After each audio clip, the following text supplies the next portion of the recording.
आपने RCB royal Challengers Bangalore की team खरीदी, ये कैसे हुआ? ये आइडिया कब आया? क्या किसी ने आपको अप्रोच किया या आपने किया? सब कुछ बताइए।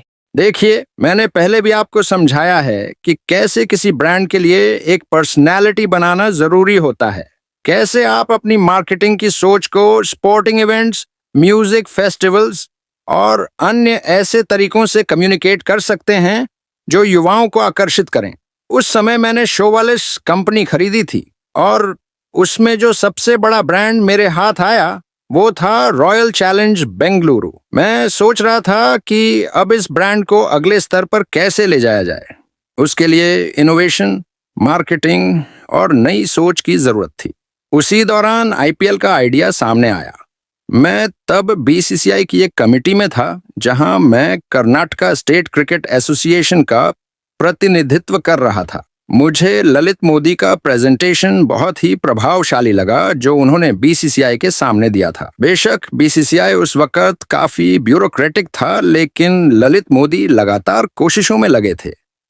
फिर एक दिन उन्होंने मुझे फोन किया और बोले, ठीक है, अब हम तैयार हैं, टीमें नीलामी में जाने वाली हैं, क्या आप खरीदने वाले हैं? मैंने सोचा, वाह, एक ऐसे देश में जहां क्रिकेट एक धर्म की तरह पूजा जाता है, वहां अपने ब्रांड को प्रमोट करने का इससे बेहतर मंच क्या हो सकता है। और सच कहूं तो मुझे लालच आ गया। मैं चाहता था कि एक टीम किंगफिशर के लिए हो और दूसरी रॉयल चैलेंज के लिए, लेकिन उन्होंने साफ कहा, नहीं, आप 2 टीमें नहीं ले सकते, एक ही मिलेगी। बोली का समय आया। मैं बहुत उत्साहित था। मैंने 3 फ्रेंचाइजियों के लिए बोली लगाई। मुंबई की टीम में बहुत मामूली अंतर से हार गया, जो कि कोई बड़ी बात नहीं थी क्योंकि अंबानी ने ले ली। आखिरकार मैं 3 टीमों में सबसे ऊंची बोली लगाने वाला निकला, लेकिन मुझे सिर्फ एक ही चुननी थी। तो स्वाभाविक रूप से मैंने बैंगलोर को चुना क्योंकि मेरी व्हिस्की का नाम रॉयल चैलेंज था और यहीं से जन्म हुआ रॉयल चैलेंजर्स बैंगलोर, यानी आरसीबी का।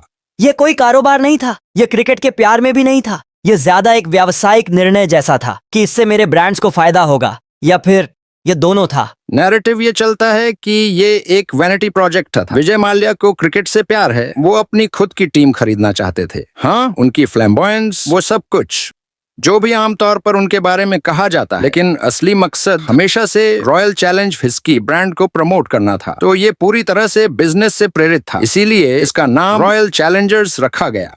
आपने इसे कितने में खरीदा था?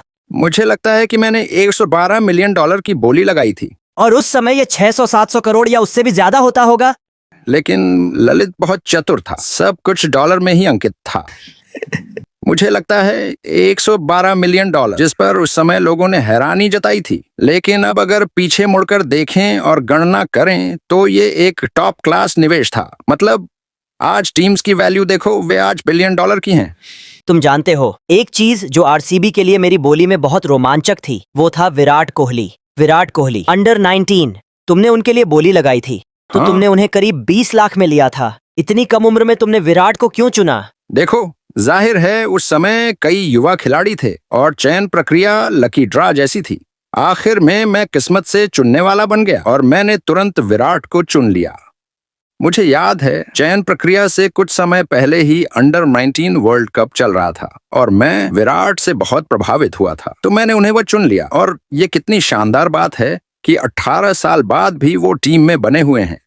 क्या वो सिर्फ उसका प्रदर्शन था या आप उसमें कुछ और भी देख पाए थे? हाँ, वो उस समय बहुत छोटा था जब मैंने उसे टीम में लिया था, लेकिन उसमें गजब की एनर्जी थी, जबरदस्त टैलेंट, और अब वो भारत के सबसे महान क्रिकेटरों में से एक हो। अगर आज आपको मौका मिले कि आप दूसरी टीमों से 2 या 3 खिलाड़ी आरसीबी को लिए चुन सकें, तो आप किन्हें चुनेंगे? अगर ख्वाब पूरे हो सकते तो जसप्रीत बुमराह चाहिए होता। अगर ख्वाब पूरे हो सकते तो सूर्य कुमार यादव और ऋषभ पंत भी लेता। केएल राहुल, अगर मेरे पास यह 4 खिलाड़ी होते तो किसी और की जरूरत नहीं पड़ती और हम ट्रॉफी जरूर जीतते।